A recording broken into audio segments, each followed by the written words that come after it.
شهر رمضان الذي أنزل فيه القرآن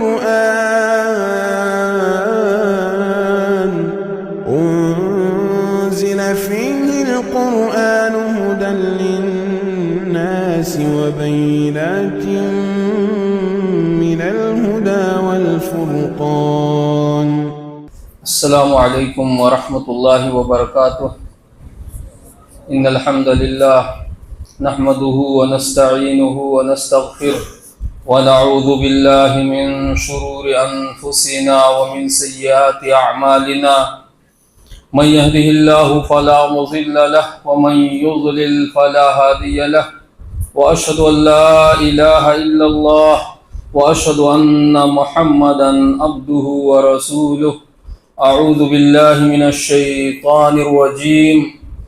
وَإِذَا سَأَلَكَ عِبَادِي عَنِّي فَإِنِّي قَرِيبٌ أُجِيبُ دَعْوَةَ الدَّاءِ إِذَا دَعَانِ فَلْيَسْتَجِيبُوا لِي وَلْيُؤْمِنُوا بِي لَعَلَّهُمْ يَرْشُدُونَ.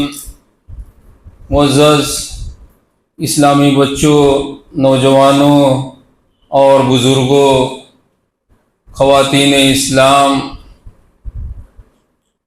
اللہ رب العالمین کے فضل و کرم سے ایک بابرکت مہینہ ہم لوگ پانے والے ہیں. دعا ہے کہ اللہ تعالی ہم تمام کو صحت و عافیت کے ساتھ اس مہینے میں داخل فرمائے اور اس میں زیادہ سے زیادہ اپنی اطاعت و فرما برداری کی توفیق عطا فرمائے. رمضان المبارک کا مہینہ یہ ایسا مہینہ ہے کہ جب یہ آ جاتا تو اللہ کے نبی صلی اللہ علیہ وسلم صحابہ کرام کو اس کی خوشخبری دیتے اور اس مہینے کی عظمت و اہمیت کو اجاگر فرماتے تھے. صحابی رسول بیان فرماتے ہیں کہ اللہ کے نبی صلی اللہ علیہ وسلم نے فرمایا: اتاکم رمضان شہر مبارک تفتح فیہ ابواب الجنہ وتغلق فیہ ابواب الجحیم. کہ تمہارے پاس رمضان آ گیا، رمضان کا مہینہ تم کو پا لیا. یہ ایک مبارک اور بابرکت مہینہ ہے جس میں اللہ کی رحمت کے دروازے کھول دیے جاتے ہیں. بعض روایات میں آئے گا کہ تفتح فیہ ابواب الرحمہ، اس میں رحمت کے دروازے کھول دیے جاتے ہیں. یا بعض روایتوں میں تفتح فیہ ابواب السماء، اس میں آسمان کے دروازے کھول دیے جاتے ہیں. اور بعض روایتوں میں وارد ہے کہ تفتح فیہ ابواب الجنہ، اس میں جنت کے دروازے کھول دیے جاتے ہیں. تو آسمان کے دروازے کا کھلنا یہ اللہ تعالیٰ کی رحمت کے داخل ہونے کا ذریعہ و سبب ہے. اور جب اللہ تعالیٰ کی رحمت ہمیں شامل حال ہو جائے گی تو اللہ تعالیٰ کے اس رحم اور کرم کی بنیاد پر ہم جنت کے اندر داخل ہو جائیں گے. دوسری تبدیلی یہ کہ اس مہینے میں جہنم کے دروازے بند کر دیے جاتے ہیں. اور ایک عمل یہ بھی ہوتا ہے کہ اس میں جو شرکش شیاطین ہوتے ہیں اللہ تعالیٰ ان کو جکڑ دیتا ہے تاکہ وہ اللہ کے بندوں کو گمراہ نہ کر سکیں. اسی مہینے کے بہت سارے مسائل ہیں، یا ماہ رمضان کے بہت سارے مسائل ہیں. ایک رمضان کی اہمیت ہے، اس کی فضیلت ہے، رمضان میں ہونے والے کیا تبدیلیاں ہیں آسمانی دنیا پر اور زمین پر، اس کا بیان ہے. اسی طریقے سے روزے کے احکام و مسائل ہیں، افطار و سحری کے احکام و مسائل ہیں.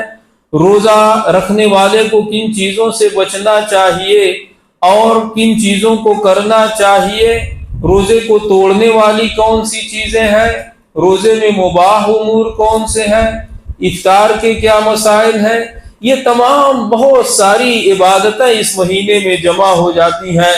تراویح کے احکام اور مسائل ہیں، سحری کے احکام اور مسائل ہیں، مسافر کے احکام اور مسائل ہیں، حیض و نفاس والی عورت کے احکام اور مسائل ہیں، یہ تمام چیزیں ہیں، اور اللہ کے فضل و کرم سے ہماری مساجد میں اس کے متعلق واعظ و نصیحت کا اہتمام ہوتا ہے۔ ہمارے جو مستقل امام ہوتے ہیں وہ لوگ ان چیزوں کو تھوڑا تھوڑا کر کے بیان کرتے ہیں تاکہ عوام کے ذہن میں وہ چیزیں جاگزی ہو جائیں، عوام کے ذہن میں نشین ہو جائیں، لوگ اس کو آسانی کے ساتھ سمجھ سکیں۔ حاضرین کرام، میں نے جو آیت پڑھی وہ آیت دعا کے متعلق ہے۔ اب ہمارے سامنے سوال ہو سکتا ہے کہ ماہ رمضان کی آمد پر میں نے دعا کے متعلق کیوں آیت پڑھی؟ تو اس کی دو وجہ ہے۔ ایک وجہ یہ کہ جو آیت کریمہ میں نے پڑھی سورہ بقرہ کی، آپ اس کے آگے اور پیچھے مطالعہ کریں گے، یعنی اس سورہ سے پہلے بھی پڑھیں گے اور اس سورہ کے بعد میں بھی پڑھیں گے، تو یہ تقریباً 1.5 صفحہ تک اللہ تعالیٰ نے روزے کے احکام اور مسائل بیان کیے، جس کا آغاز یا ایھا الذین آمنوا کتب علیکم الصیام کما کتب علی الذین من قبلکم لعلکم تتقون سے ہوتا ہے کہ اے ایمان والو، تمہارے اوپر روزہ فرض کیا گیا جیسا کہ تم سے پہلے کی امتوں پر فرض کیا گیا۔ مقصد لعلکم تتقون، تاکہ تم متقی اور پرہیزگار بن جاؤ۔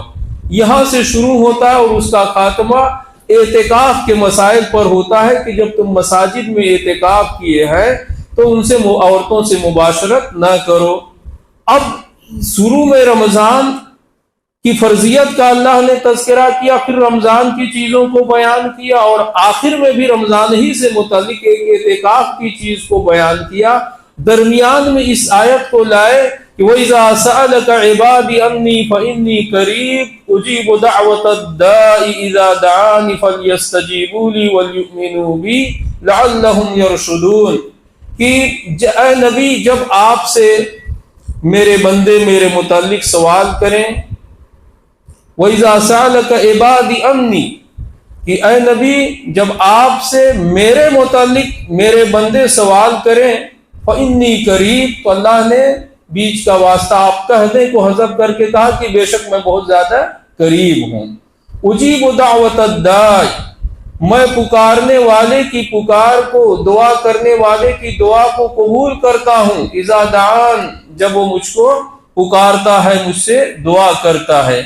فلیستجیبوا لی، تو چاہیے کہ وہ لوگ مجھ سے دعائیں کریں، یا اس کا ایک دوسرا مفہوم یہ ہے کہ چاہیے کہ وہ لوگ میری اطاعت و فرما برداری کریں، وَلْيُؤْمِنُوا بِي، اور مجھ پر ایمان لائیں اور میری تصدیق کریں، میرے وعدے پر یقین کریں، لَعَلَّهُمْ يَرْشُدُونَ، تاکہ وہ لوگ ہدایت یافتہ ہو جائیں، رشد و ہدایت سے سرفراز ہو جائیں۔ تو یہ درمیان میں کیوں آیت آئی؟ تو اس سے مفسرین کرام نے ایک مسئلہ نکالا کہ رمضان کا یا ایک روزے دار کا دعا سے ایک گہرا تعلق ہوتا ہے۔ اس واسطے میں نے اس کو منتخب کیا کہ آج کے اس درس میں دعا کی اہمیت کیا ہے، دعا کے شرائط کیا ہیں، دعا کے آداب کیا ہیں، قبولیت دعا کی کیا شرطیں ہیں، ان چیزوں کو بیان کر دیا جائے، کیونکہ رمضان کا یا روزے کا ایک روزے دار کا دعا سے گہرا تعلق ہوتا ہے۔ ہم کوئی اپنے طور پر بھی جائزہ لے سکتے ہیں کہ دعائیں ہم نہیں کرتے اکثر و بیشتر، لیکن رمضان کا مہینہ جب داخل ہو جائے گا تو بندہ دوسری عبادت اور اطاعت کے ساتھ ساتھ اللہ تعالیٰ سے دعائیں مانگنا بھی شروع کر دیتا ہے۔ اور دوسری وجہ یہ بھی ہے کہ روزے کی حالت اور روزے دار ان لوگوں میں سے ہے جس کی دعائیں اللہ تعالیٰ قبول فرماتا ہے۔ بہت سارے لوگ مستجاب الدعوات ہیں، یعنی جن کی دعا کو اللہ تعالیٰ قبول کرتا ہے، ان میں سے روزے دار بھی ہیں۔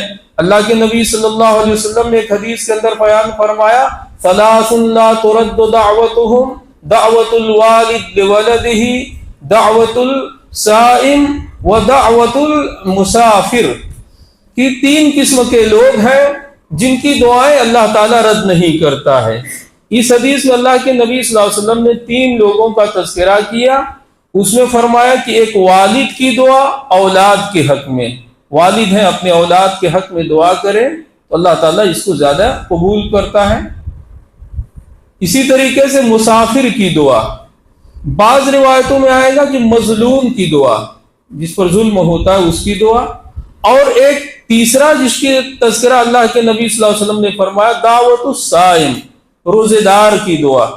اس حدیث کے اندر مطلق طور پر یہ بات آئی کہ روزے دار کی دعا، اور ظاہر سی بات ہے جو فرض روزہ رکھنا یہ نفلی روزہ رکھنے سے بہت اہمیت کا حامل ہوتا ہے۔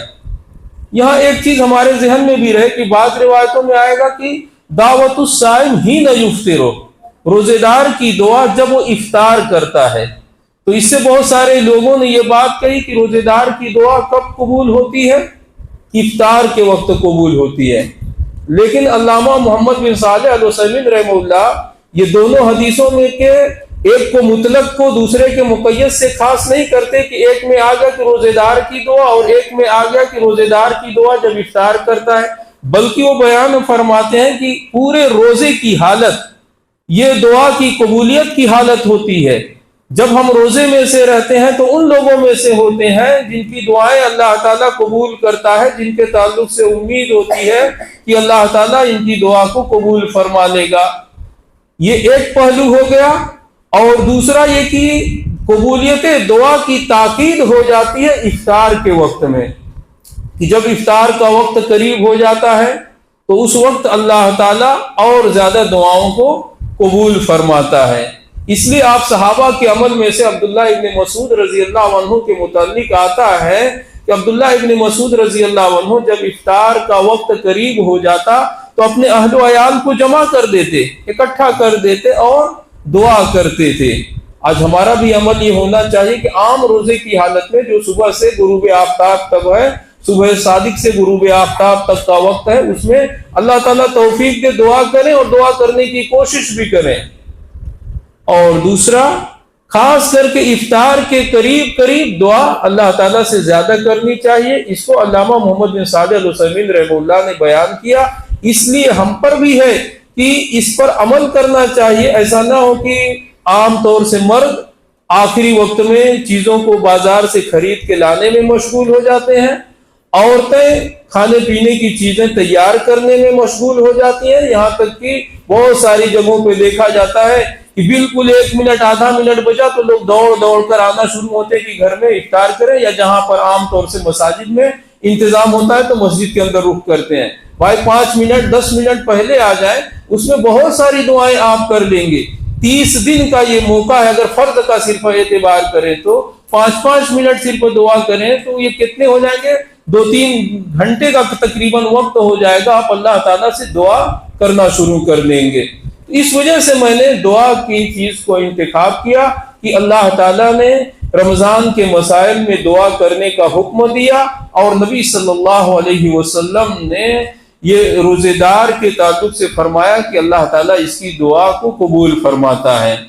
ہم سب دعا کرنے کے محتاج ہیں۔ دعا ایک ایسی چیز ہے کہ عبادت بھی ہے اور اپنی حاجت کو طلب کرنا بھی ہے۔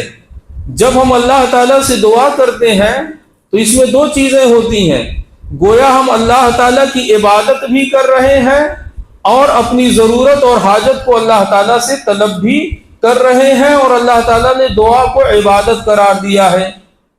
وَقَالَ رَبُّكُمُ ادْعُونِي أَسْتَجِبْ لَكُمْ إِنَّ الَّذِينَ يَسْتَكْبِرُونَ عَنْ عِبَادَتِي سَيَدْخُلُونَ جَهَنَّمَ دَاخِرِينَ، کہ تمہارے پروردگار نے کہا ادعونی استجب لکم، مجھ کو پکارو میں تمہاری پکار کا جواب دوں گا، یعنی مجھ سے دعا کرو، مجھ سے مانگو، میں تمہاری فریاد کو پورا کروں گا، تمہاری طلب کو پورا کروں گا۔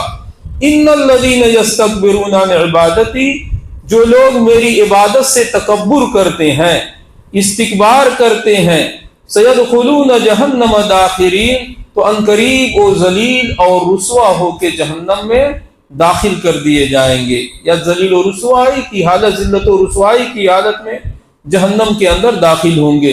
تو اس آیت کریمہ میں بھی اللہ تعالیٰ نے دعا کو عبادت قرار دیا، اور نبی صلی اللہ علیہ وسلم نے فرمایا الدعاء هو العبادہ، دعا یہ عبادت ہے۔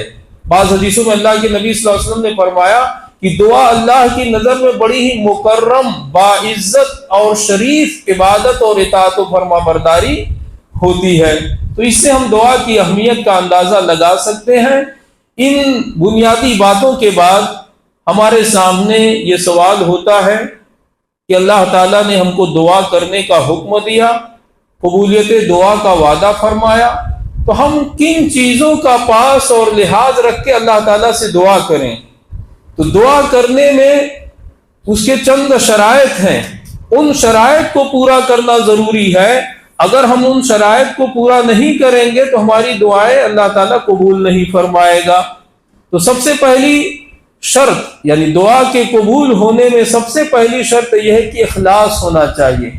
جس طرح دیگر عبادت اطاعت کے اندر اخلاص ہو کہ ہم صرف اللہ رب العالمین سے کی عبادت کریں، اسی طریقے سے دعا میں بھی اخلاص ہونا چاہیے کہ صرف ہم اللہ تعالیٰ سے دعا کریں، اللہ سے اپنی حاجت کو طلب کریں، اللہ کو مشکل کشا مانے، اللہ کو بندہ نواز مانے، دعا کرنے میں کسی اور کو شریک و ساجی نہ ٹھہرائیں کہ اپنی روزی روٹی کسی اور سے مانگنا شروع کریں، اولاد کسی اور سے مانگنا شروع کریں۔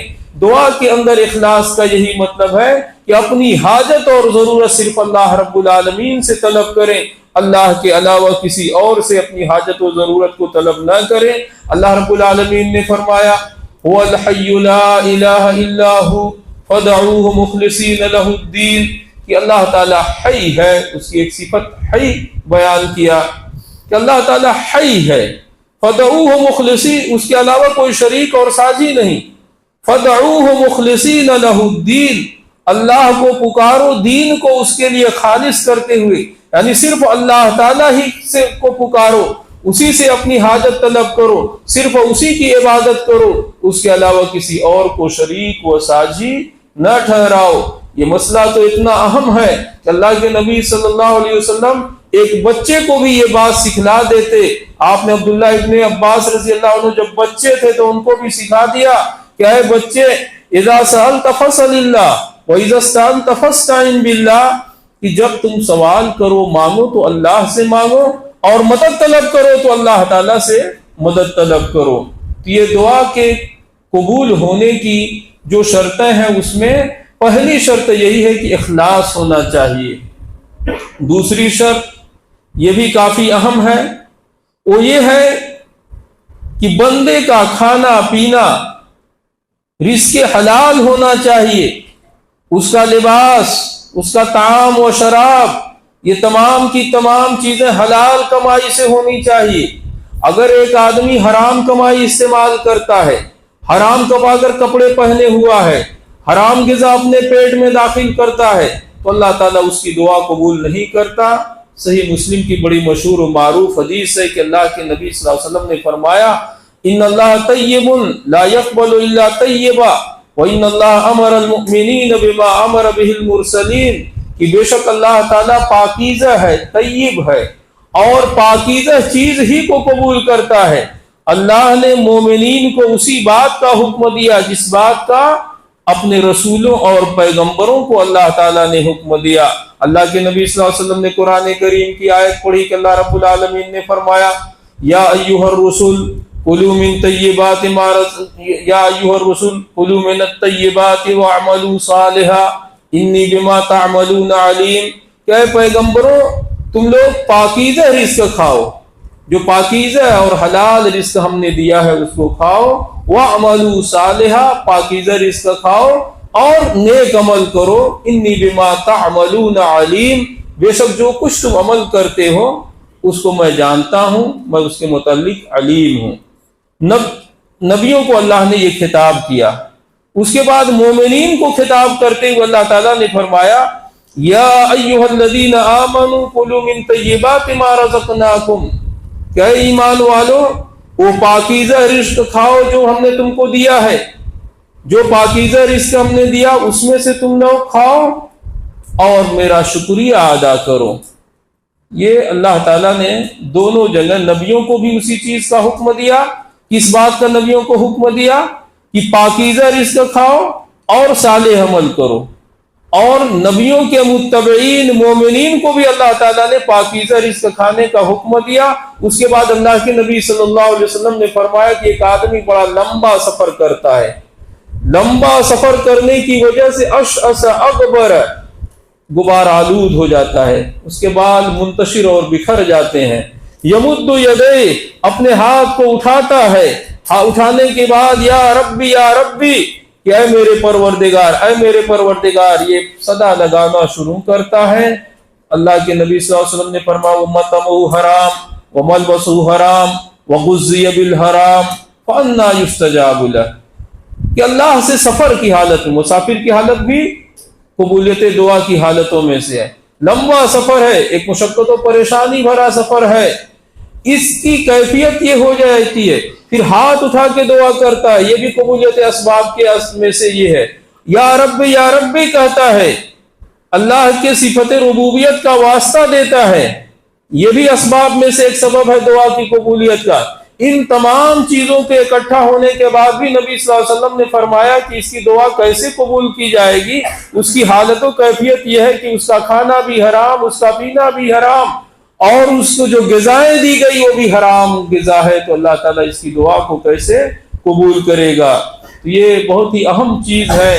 اگر ہم چاہتے ہیں کہ اللہ تعالیٰ ہماری دعاؤں کو قبول کرے، ہماری اطاعت و فرما برداری کو قبول کرے، اسی طریقے سے ہماری عبادتوں کو قبول کرے، تو ہمارا رزق حلال ہونا چاہیے، حرام سے اجتناب کرنا ہمارے لیے ضروری ہے۔ قبولیت دعا کی شرطوں میں سے ایک تیسری شرط یہ ہے کہ آدمی اللہ سے دعا کرے تو حضور قلب کے ساتھ، دل اس کا حاضر ہو، دل جمعی کے ساتھ اللہ سے دعا کرے، غافل نہ ہو۔ اللہ کے نبی صلی اللہ علیہ وسلم نے ایک حدیث میں بیان فرمایا کہ یستجاب لأحدکم، کہ تم میں سے ایک شخص کی دعا کو قبول کیا جاتا ہے، اللہ تعالیٰ اس کی دعا کو قبول فرماتا ہے کہ جب تک کہ وہ غفلت کا شکار نہ ہو۔ اور دوسری حدیث میں فرمایا ادعوا اللہ وانتم موقنون بالإجابہ فإن اللہ لا يستجیب دعاء من قلب غافل لاہن، کہ تم لوگ اللہ کو پکارو اس حالت میں کہ قبولیت کی بالکل امید ہو۔ ہم اللہ سے دعا کریں تو ایسا ہی نہیں ہونا چاہیے کہ بس ایسے ہی دعا کر دیں، بلکہ کیا ہے وَأَنْتُمْ مُوقِنُونَ بِالْإِجَابَةِ، نبی صلی اللہ علیہ وسلم نے فرمایا کہ قبولیت کا تم کو بالکل یقین ہونا چاہیے۔ فَإِنَّ اللَّهَ لَا يَسْتَجِيبُ دُعَاءً مِّن قَلْبٍ غَافِلٍ لَاهٍ، کہ بے شک اللہ تعالیٰ ایسے دل سے جو لاپرواہ ہوتا ہے اس کی دعا کو قبول نہیں فرماتا، غفلت کا شکار ہے، اس دل سے اللہ تعالیٰ دعا قبول نہیں فرماتا ہے۔ آج ہمارے مسلمانوں میں اکثریت کی کیا حالت ہوئی؟ ایک تو دعا کو بعض خاص عبادت کے بعد مان لیا کہ ہم فرض نماز کے بعد ہی دعا کریں گے، اجتماعی دعا کریں گے، اور اس میں دعا کرنے والوں کے حالات آپ جا کر دیکھیے، کوئی کدھر دیکھ رہا ہے کدھر دیکھ رہا ہے، امام صاحب نے ہاتھ اٹھا دیا بس دعا کرنا شروع کر دیے۔ کن جگہوں پہ آمین بولنا چاہیے، کس جگہ پہ آمین نہیں بولنا چاہیے، کوئی عطا پتہ نہیں ہوتا، وہ غفلت کے شکار رہتے ہیں، بس اس نے کیا اس نے کر دیا۔ ایسی دعائیں اللہ تعالیٰ کیوں کر قبول فرمائے گا؟ یہاں اللہ کے نبی صلی اللہ علیہ وسلم نے فرمایا کہ اللہ تعالیٰ غافل رہنے والے لاپرواہ دل سے بالکل دعا کو قبول نہیں کرتا ہے۔ ہم کو یقین قلب کے ساتھ دعا کرنے کا اللہ کے نبی صلی اللہ علیہ وسلم نے حکم دیا۔ دعا کی قبولیت میں سے ایک چوتھی شرط یہ ہے کہ دعا کرنے میں جلد بازی سے کام نہیں لینا چاہیے۔ اس کا مطلب یہ ہے کہ ہم اللہ تعالیٰ سے دعا کرتے ہیں، ایک دن دعا کرے اگلے دن نتیجہ نہ دیکھنے کی امید لگا لیں۔ ابراہیم علیہ السلام نے مکہ میں خانہ کعبہ کی تعمیر کے بعد دعا کیا کہ وہاں ایک رسول بھیج، بہت ساری دعائیں کیا، اللہ تعالیٰ نے کب وہاں پہ رسول بھیجا ہمارے نبی صلی اللہ علیہ وسلم کو؟ عام طور سے لوگ بیان کریں تقریباً 5000 سال کے بعد اس کا نتیجہ ظاہر ہوا، اور اللہ کے نبی نے فرمایا کہ انا دعوت ابی ابراہیم، کہ میں اپنے والد ابراہیم کی دعوت ہوں، یعنی دعا کیا تھا اس کا ایک نتیجہ اور اس کا ایک ثمرہ ہوتا ہوں۔ تو جلد بازی سے کام نہیں لینا چاہیے، ہمارا کام ہے اللہ تعالیٰ سے دعا کریں، کون سا وقت ہمارے لیے مناسب ہے، کون سی حالت ہمارے لیے بہتر ہے، اللہ تعالیٰ اس وقت دعا کو قبول فرما لے گا۔ تو یہی ہے کہ جلد بازی کرنے کی وجہ سے اللہ تعالیٰ دعائیں قبول نہیں فرماتا ہے۔ اللہ کے نبی صلی اللہ علیہ وسلم نے ایک حدیث کے اندر بیان فرمایا کہ تم میں سے ایک شخص کی دعا قبول ہوتی ہے ما لم یستعجل، جب تک وہ جلدی نہیں کرتا ہے۔ اللہ کے نبی صلی اللہ علیہ وسلم سے صحابہ کرام نے پوچھا ومل استعجال یا رسول اللہ، اللہ کے نبی صلی اللہ علیہ وسلم جلد بازی کیا ہے؟ تو آپ صلی اللہ علیہ وسلم نے فرمایا کہ ایک بندہ اللہ سے دعا کرتا ہے، دعا کرنے کے بعد کہتا ہے قد دعوت اللہ فلم ار یستجاب لی، میں نے اللہ سے دعا کیا، میں نے اللہ سے مانگا، لیکن دیکھ رہا ہوں کہ میری دعا قبول نہیں ہوتی، فیستصحر عند ذلک ویدع الدعاء، اس وقت وہ حسرت اور افسوس کا شکار ہو جاتا ہے، افسردہ ہو جاتا ہے اور اللہ سے دعا کرنا ہی چھوڑ دیتا ہے۔ ہم جو چیز مانگ رہے ہیں بظاہر وہ چیز ہم کو نہیں مل رہی ہے تو مانگنا نہیں چھوڑنا چاہیے، اللہ سے مانگتے رہیں۔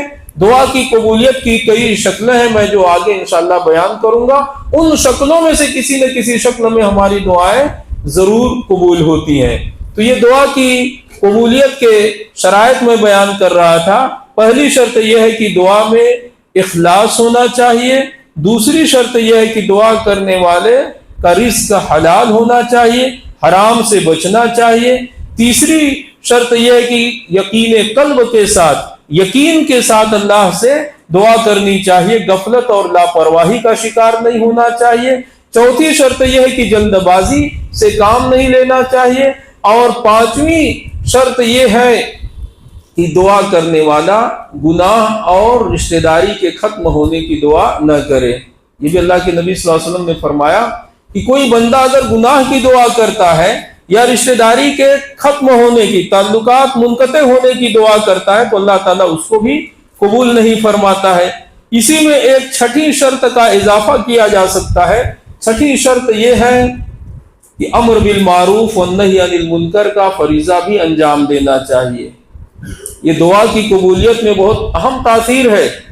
ایک تو ہم اپنے اپنے اعتبار سے لوگوں کو بھلائی کا حکم دیں، برائی سے منع کریں، اور ایک جماعت بھی ہونی چاہیے۔ امر بالمعروف والنہی عن المنکر کا فریضہ انجام دینا اتنا اہم ہے کہ اگر ہمارے سماج اور معاشرے سے یہ چیز ختم ہو جائے تو ہماری دعائیں بھی نہیں قبول ہوتی ہیں۔ ایک صحیح الجامع الصغیر کی حدیث اللہ کے نبی صلی اللہ علیہ وسلم نے فرمایا لَتَأْمُرُنَّ بِالْمَعْرُوفِ وَلَتَنْهَوْنَ عَنِ الْمُنكَرِ أَوْ لَيُوشِكَنَّ اللَّهُ أَن يُسَلِّطَ عَلَيْكُمْ، کہ تم لوگ ضرور باضرور بھلائی کا حکم دو اور برائی سے منع کرو، اگر ایسا نہیں کرو گے تو قریب ہے کہ اللہ تعالیٰ تمہارے اوپر ان یسلط علیکم من یعذبکم یا ان یبعث علیکم عذابا، کہ اللہ تعالیٰ تمہارے اوپر ایسے شخص کو مسلط کرے جو تمہارے اوپر ظلم و زیادتی کرتا ہے، یا اللہ تعالیٰ تمہارے اوپر عام عذاب نازل کر دے۔ دو ہوگا کہ بے رحم شخص کو ہمارا حاکم مسلط کر دے گا، بے رحم کو ہمارا حکمراں بنا دے گا جو ہمارے اوپر ظلم و زیادتی کرتا ہے، یا عام عذاب اللہ تعالیٰ ہمارے اوپر نازل کر دے۔ ثم لتدعونہ، پھر تم اللہ تعالیٰ سے دعا کرو گے، اللہ تعالیٰ کو پکارو گے تو اللہ تعالیٰ تمہاری پکار کو قبول نہیں کرے گا، یہاں تک کہ اس فریضے کی طرف، یعنی امر بالمعروف والنہی عن المنکر کا عمل انجام دینے کی طرف لوٹ جاؤ۔ یہ دعا کی قبولیت میں بہت اہم چیز ہے۔ کبھی عام بلائیں، عام مصیبتیں آ جاتی ہیں تو اس اعتبار سے بھی ہم کو جائزہ لینا چاہیے کہ آیا ہم اپنے سماج کے اندر کتنا بھلائی کا حکم دیتے ہیں، کتنا برائیوں سے منع کرتے ہیں، اس حساب سے بھی اپنے سماج کا، معاشرے کا، اپنے نفس کا جائزہ لیتے رہنا چاہیے۔ اب دعا کی قبولیت کے شرائط بیان کرنے کے ساتھ دعا کے کچھ آداب ہوتے ہیں، اس کا بھی پاس اور لحاظ رکھنا ہمارے لیے ضروری ہے۔ ایک تو یہ بھی ہے کہ ہر حالت میں اللہ سے دعا کرنی چاہیے۔ ابھی ہم امن و عافیت سے ہیں، خوشحالی میں ہیں، تب بھی اللہ سے دعا کریں، پریشانی اور مصیبت آ جائے تب بھی اللہ سے دعا کریں۔ اللہ کے نبی صلی اللہ علیہ وسلم نے ایک حدیث کے اندر فرمایا کہ جسے یہ بات پسند ہے کہ اللہ تعالیٰ مصیبت اور پریشانی کے وقت میں اس کی دعا کو قبول کرے، فَلْيُكْثِرِ الدُّعَاءَ فِي الرَّخَاءِ، تو اسے چاہیے کہ خوشحالی میں اللہ تعالیٰ سے کثرت سے دعائیں کریں۔ عام طور سے آدمی امن و عافیت میں ہے، خوشحالی میں ہے تو غفلت کا شکار رہتا ہے، مصیبت اور پریشانی آ گئی تو فوراً دعائیں کرنا شروع کر دیتا ہے۔ کرنا بھی چاہیے، اللہ تعالیٰ مضطر اور پریشان حال کی دعا قبول کرتا ہے، لیکن قبولیت کے اسباب میں سے ایک سبب یہ بھی ہو جاتا ہے کہ ہم جب بھی امن و عافیت عیش و آرام کی حالت میں ہیں تو اللہ تعالیٰ کو نہ بھولیں، اس سے دعا کرتے رہنا چاہیے۔ اس کا فائدہ کیا ہوگا کہ جب پریشانی کا وقت ہو جائے گا تو اس وقت میں دعا کریں گے اس مصیبت اور پریشانی کے دور ہونے کی، تو اللہ تعالیٰ اس دعا کو ضرور قبول فرمائے گا۔ اسی طریقے سے دعا کرنے کے آداب میں سے ایک ادب یہ بھی ہے کہ ہم ہاتھ اٹھا کر اللہ تعالیٰ سے دعا کر سکتے ہیں۔ دعا کرنے میں ہاتھ اٹھانا چاہیے، یہ آداب میں سے ہے۔ اگر کوئی اس کے بغیر بھی کرے تو ایسا نہیں کہ اس کی دعا نہیں قبول ہوگی، لیکن جو اچھے اسباب ہوتے ہیں، بہترین آداب ہوتے ہیں، ان آداب میں سے یہ بھی ہے کہ ہاتھ اٹھا کر دعا کریں۔ اس کی دلیل کیا؟ اللہ کے نبی صلی اللہ علیہ وسلم نے فرمایا ان ربکم حی کریم یستحی من عبدہ، کہ بے شک تمہارا رب حی ہے اور کریم ہے، وہ اپنے بندے سے شرم کرتا ہے۔ کب اللہ تعالیٰ شرم کرتا ہے؟ اذا رفع الیہ یدیہ ان یردہما صفرا خائبتین، کہ جب بندہ اپنے دونوں ہاتھوں کو اللہ کی بارگاہ میں اٹھا دیتا ہے، اٹھانے کے بعد اللہ سے دعا کرتا ہے تو اللہ تعالیٰ کو خالی ہاتھ، نامراد ہاتھ لوٹاتے ہوئے شرم آتی ہے۔ یہ بھی دعا کے آداب میں سے ایک ادب ہے۔ کب ادب ہے؟ عام دعا کرنے کے آداب میں سے۔ جب بھی ہم دعا کریں، اپنے طور پہ دعا کرنے جائیں، ہاتھ اٹھائیں، اللہ تعالیٰ سے دعائیں کرنا شروع کر دیں۔ تو یہ آداب میں سے ایک ادب ہاتھ اٹھا کر دعا کرنا۔ دوسرا ادب یہ ہے کہ دعا کرنے سے پہلے اللہ کی حمد و ثنا بیان کرنا چاہیے اور اس کے نبی صلی اللہ علیہ وسلم پر درود بھیجنا چاہیے، اور بہتر ہے کہ اس سے پہلے توبہ اور استغفار کر لینا چاہیے۔ اللہ کے نبی صلی اللہ علیہ وسلم نے ایک صحابی کو سکھلایا، جو آئے ڈائریکٹ اپنی حاجت مانگنا شروع کر دیا کہ اللہ یہ چیز دے دے، یہ پریشانی دے دے، تو اللہ کے نبی صلی اللہ علیہ وسلم نے اس کو ایک ادب سکھلایا کہ اے بندے، جب اللہ تعالیٰ سے دعا کرو تو اللہ کی حمد و ثنا بیان کرو، اللہ کی تعریف کرو۔ جو بھی تعریف کے کلمات آپ اپنے حساب سے کر سکتے ہیں، الحمدللہ ہی کم از کم کہیں، یا اے اللہ تو بڑا رحیم ہے، کریم ہے، تعریفی کلمات اللہ کی شان میں کہو، اور اس کے نبی صلی اللہ علیہ وسلم پر درود بھیجو۔ اس کے بعد اللہ تعالیٰ سے اپنی حاجت مانگو۔ درود کی بات آئی تو میں ایک بات عرض کروں کہ اللہ کے نبی صلی اللہ علیہ وسلم پر دعا کرنے میں درود بھیجنا اتنا اہم چیز ہے کہ ایک بندہ دعا کر لے لیکن اللہ کے نبی صلی اللہ علیہ وسلم پر درود نہیں بھیجا ہے تو اس کی دعا پینڈنگ ہو جاتی ہے، قبولیت سے اللہ کے نبی صلی اللہ علیہ وسلم نے فرمایا روک دی جاتی ہے، رد بھی نہیں ہوتی، قبول بھی نہیں ہوتی، پینڈنگ ہو جاتی ہے۔ صحیح الجامع الصغیر کے اندر ایک روایت ہے، اللہ کے نبی صلی اللہ علیہ وسلم نے فرمایا کل دعاء محجوب حتی یصلی علی النبی، کہ ہر دعا قبول ہونے سے محجوب، روکی دی جاتی ہے، موقوف کر دی جاتی ہے، حتی یصلی علی النبی صلی اللہ علیہ وسلم، یہاں تک کہ نبی صلی اللہ علیہ وسلم پر درود بھیج دیا جائے۔ تو اللہ کی حمد و ثنا کے ساتھ اللہ پر درود بھی بھیجنا چاہیے۔ ابن قیم رحمہ اللہ نے ایک جگہ ذکر کیا کہ دعا کرنے میں بہتر یہ ہے کہ آدمی شروع میں اللہ کی حمد و ثنا بیان کرے، نبی پر درود بھیجے، پھر درمیان میں اللہ کی حمد و ثنا بیان کرے، درود بھیجے، اور جب اپنی دعا کا خاتمہ کرتا ہے اس وقت بھی اللہ تعالیٰ کی حمد و ثنا بیان کرے اور اپنے نبی صلی اللہ علیہ وسلم پر درود بھیجتا رہے۔ یہ ابن قیم رحمہ اللہ نے ذکر فرمایا ہے، تو اس کا پاس اور لحاظ رکھنا ضروری ہے۔ تو دعا کے آداب میں ایک ہاتھ اٹھا کر دعا کرنا، اللہ کے نبی صلی اللہ علیہ وسلم پر درود بھیجنا، اللہ رب العالمین کی تعریف بیان کرنا، یہ سب دعا کے آداب میں ہیں۔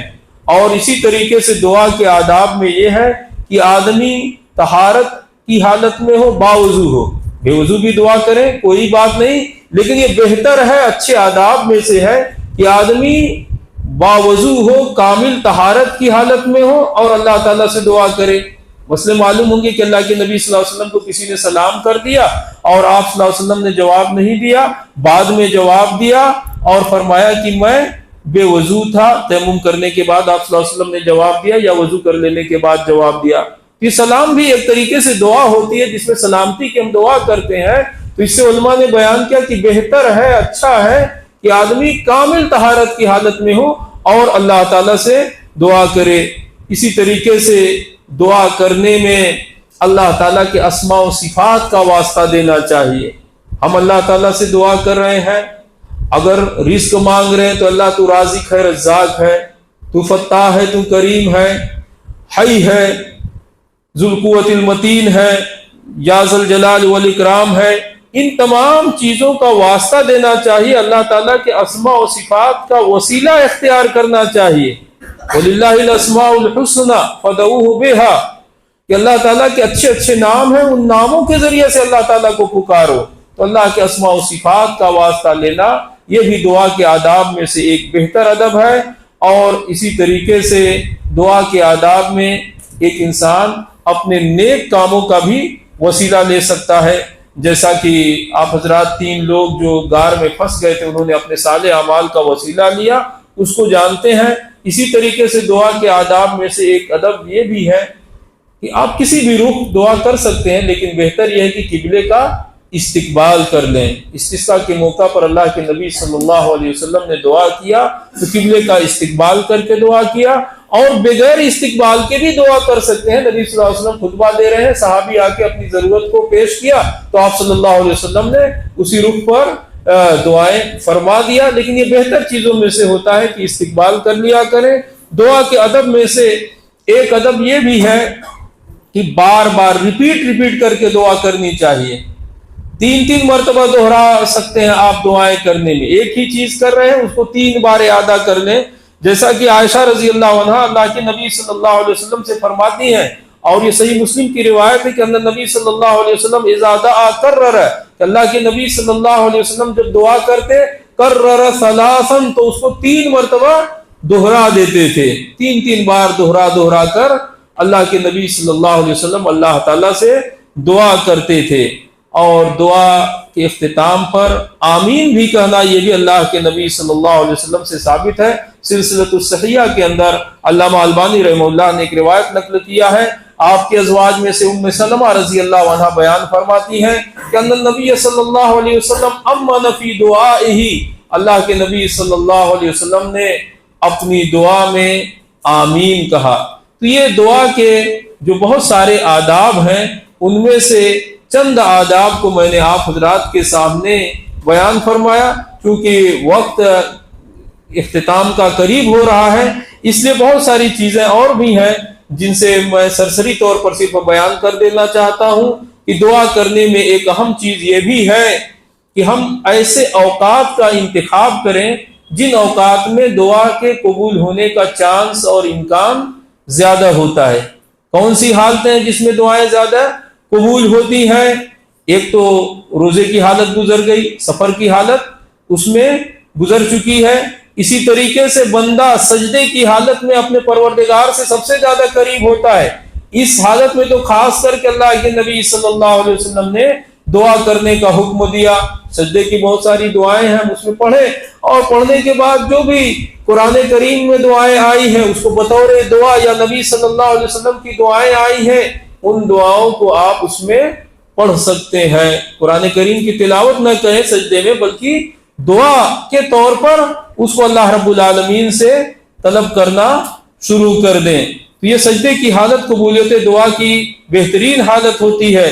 اسی طریقے سے رات کا 1/3 حصہ جب باقی بچتا ہے اس وقت میں اللہ تعالیٰ سے دعا کریں. جو اللہ تعالیٰ آسمانی دنیا پر نزول کرتا ہے، جس طرح اللہ کی شان ہے اس طریقے سے نزول کرتا ہے. ہم اللہ تعالیٰ کے عرش پر مستوی ہونے کا بھی عقیدہ رکھتے ہیں. اللہ تعالیٰ نزول کرتا ہے، اللہ اس پر بھی عقیدہ رکھتے ہیں.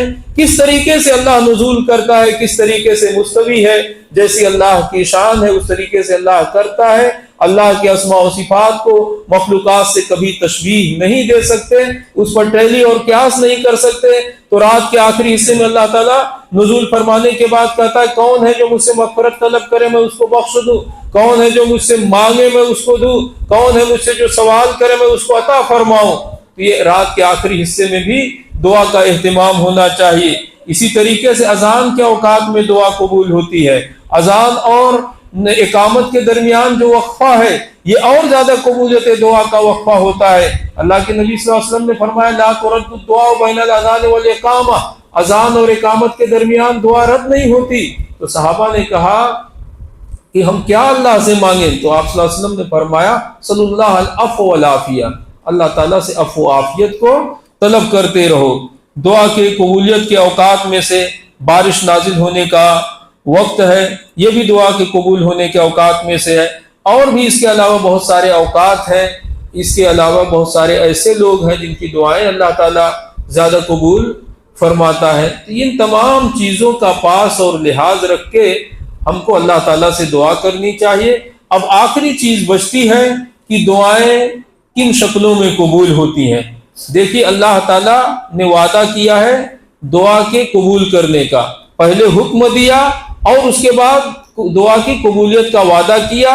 اللہ سے بڑھ کر اپنے وعدے کو کوئی پورا کرنے والا نہیں۔ اللہ کے نبی صلی اللہ علیہ وسلم نے فرمایا کہ کوئی بھی مسلمان اللہ تعالیٰ سے دعا کرتا ہے اور اس میں گناہ کی دعا نہیں کرتا، رشتہ داری کے ختم ہونے کی دعا نہیں کرتا ہے، الا آتاہ اللہ بہا احدی ثلاث، مگر اللہ تعالیٰ اس کی دعا کرنے کی وجہ سے 3 چیزوں میں سے ایک چیز ضرور عطا فرماتا ہے۔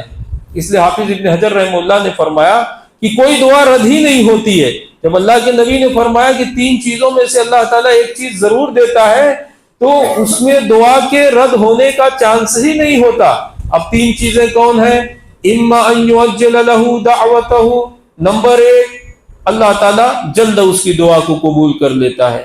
جو آپ نے ضرورت مانگی پوری ہو گئی، کسی مصیبت کے ٹلنے کی دعا کیا، ٹل گئی مصیبت، اور اپنی زندگی میں دیکھیں بہت مرتبہ مواقع آتے ہیں اللہ تعالیٰ سے آپ ایک چیز طلب کرتے ہیں، اللہ تعالیٰ اس کو دے دیتا ہے۔ کتنے اولاد کو مانگے، اللہ تعالیٰ نے اولاد دے دیا، بیٹا طلب کیا بیٹا دے دیا، بیٹی طلب کیا بیٹی دے دیا، تو جو دعا کیا وہ دعا قبول ہو گئی، اللہ تعالیٰ نے اس کی جلد دعا قبول فرما لی۔ نوکری کی دعا کیا، نوکری مل گئی۔ ایسے ہی اللہ تعالیٰ، یہ پہلی شکل ہوئی کہ اما ان یعجل له دعوته، جلد اللہ تعالیٰ اس کی دعوت کو قبول فرما لیتا ہے۔ دوسری شکل واما ان يدخرها له في الاخرہ، آخرت کے لیے اس کو ذخیرہ بنا دیتا ہے، آخرت میں اجر و ثواب دے گا اللہ تعالیٰ۔ دعا بھی عبادت ہے، جس طرح ہم عبادت کر کے آخرت میں اللہ سے ثواب حاصل کرتے ہیں، نماز روزہ حج زکوٰۃ اور دوسری اطاعت و فرما برداری کے کام کر کے، اسی طرح دعا کر کے بھی اللہ تعالیٰ ہم کو آخرت میں اس کا اجر اور ثواب دے گا۔ یہ 2 شکلیں ہوئی۔ تیسری شکل ہے وَإِمَّا أَن يَصْرِفَ عَنْهُ السُّوءَ مِثْلَهُ، اللہ تعالیٰ اس سے تکلیف اور پریشانی کو دور کر دیتا ہے، آنے والی مصیبتوں کو ٹال دیتا ہے دعا کرنے کی وجہ سے۔ یہ 3 چیزوں میں سے ضرور ملے گی، یا تو دعا وہی قبول ہو گئی، یا آخرت میں اللہ تعالیٰ اس کو ذخیرہ بنا لیا، یا دعا کرنے کی وجہ سے مصیبت اور پریشانیاں دور ہوتی ہیں۔ جب اللہ کے نبی صلی اللہ علیہ وسلم نے یہ حدیث بیان کی تو صحابہ کرام نے کیا فرمایا؟ اذن نکثر، اللہ کے نبی صلی اللہ علیہ وسلم تب تو ہم نکثر، بہت زیادہ دعائیں کریں گے اللہ تعالیٰ سے، کثرت کے ساتھ دعا کریں گے۔ تو اللہ کے نبی صلی اللہ علیہ وسلم نے فرمایا اللہ اکثر، اللہ تعالیٰ اس سے بھی زیادہ دینے والا، یا جتنا بھی تم دعا کرو گے اللہ تعالیٰ اس کو قبول کرے گا، ان 3 چیزوں میں سے کوئی نہ کوئی چیز ضرور عطا فرمائے گا۔ تو یہ دعا کے متعلق کچھ باتیں تھیں جس کو میں نے آپ حضرات کے سامنے بیان فرمایا۔ اللہ رب العالمین سے دعا ہے کہ ہم تمام کو ماہ رمضان میں صحت و سلامتی کے ساتھ داخل فرمائے، اس میں زیادہ سے زیادہ اپنی اطاعت و فرما برداری کو قبول کرے، اور ہماری نیکیوں کو اللہ تعالیٰ قبول فرما کر اجر عظیم عطا فرمائے۔ ہم جو دعائیں کرتے ہیں ان دعاؤں کو قبول کرے، اس میں ہمیں ناکام اور نامراد نہ کرے۔ امت مسلمہ کو اللہ رب العالمین تو سربلندی عطا فرما، اسلام اور مسلمانوں کے خلاف کفار و مشرکین جو سازشیں کرتے ہیں اللہ اس میں انہیں ناکام اور نامراد فرما دے، مسلمانوں کی اصلاح فرما، ہم تمام کو خیر کے معاملے میں ایک دوسرے کی معاونت کی توفیق عطا فرما، آمین۔ وصلی اللہ علی نبینا محمد صلی اللہ علیہ وسلم۔